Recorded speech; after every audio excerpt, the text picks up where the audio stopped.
Buenos días, Dios te bendiga. Ayer hablábamos del pacto de Dios con Abraham y hoy vamos a hablar del pacto de Dios con David. Pero recordemos el versículo que estudiamos el día de ayer. Está en Mateo 1, versículo 1. Dice, el siguiente es un registro de los antepasados de Jesús, el Mesías, descendiente de David y de Abraham. ¿Por qué el Evangelio de Mateo empieza resaltando los antepasados de Jesús? Porque Jesús es el cumplimiento pleno de los pactos que Dios hizo con Abraham y con el rey David.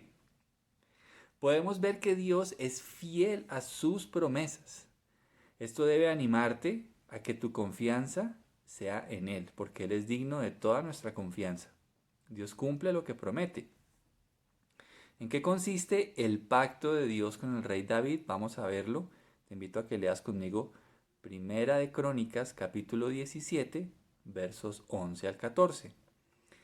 Allí dice lo siguiente: pues cuando mueras y te reúnas con tus antepasados, levantaré a uno de tus descendientes, a uno de tus hijos, y fortaleceré su reino.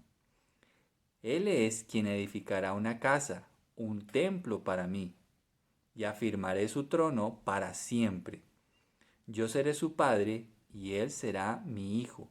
Nunca le retiraré mi favor, como lo retiré de quien reinó antes de ti. Lo confirmaré como rey sobre mi casa y sobre mi reino para siempre, y su trono estará seguro para siempre.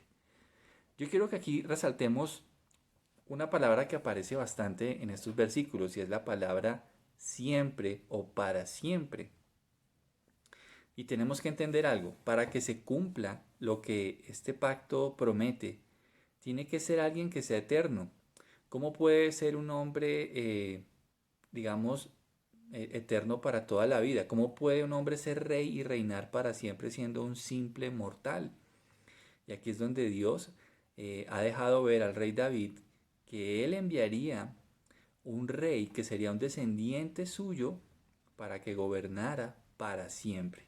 Y aquí es donde empezamos a entender ese pacto de Dios con David. Es un pacto que Dios le promete a David que un descendiente suyo sería un rey eterno. Los judíos de la época sabían esta promesa y por eso llamaban a Jesús hijo de David. Voy a leerte Lucas 18:35. Él dice, al acercarse Jesús a Jericó, un mendigo ciego estaba sentado junto al camino.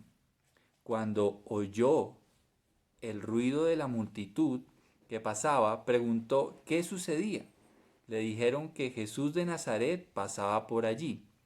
Entonces comenzó a gritar, Jesús, hijo de David, ten compasión de mí.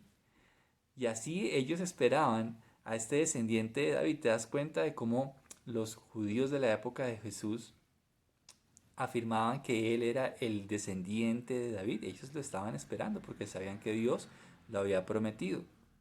Por esta razón el Evangelio de Mateo inicia con la genealogía de Jesús. Allí podemos ver que él es el cumplimiento de los pactos de Dios con Abraham y con David. Por medio de Jesús, las familias de la tierra reciben bendición, pero también Jesús es el Rey que gobernará a las familias benditas por Él. Podemos estar seguros de dos cosas. La primera, que si Él vino por primera vez a la tierra y con su muerte logró la bendición para las familias, entonces pasará lo segundo. También Él va a cumplir su reinado eterno sobre los hombres en su segunda venida. Jesús es la muestra de la fidelidad de Dios en lo que promete. ¿Conoces sus promesas? ¿Qué te parece si a partir de este día empiezas a confiar en Él? Su fidelidad es de generación en generación. En un mundo tan invariable e inestable, es de gran alivio conocer y confiar en el Dios fiel. Dios te bendiga. Un feliz día.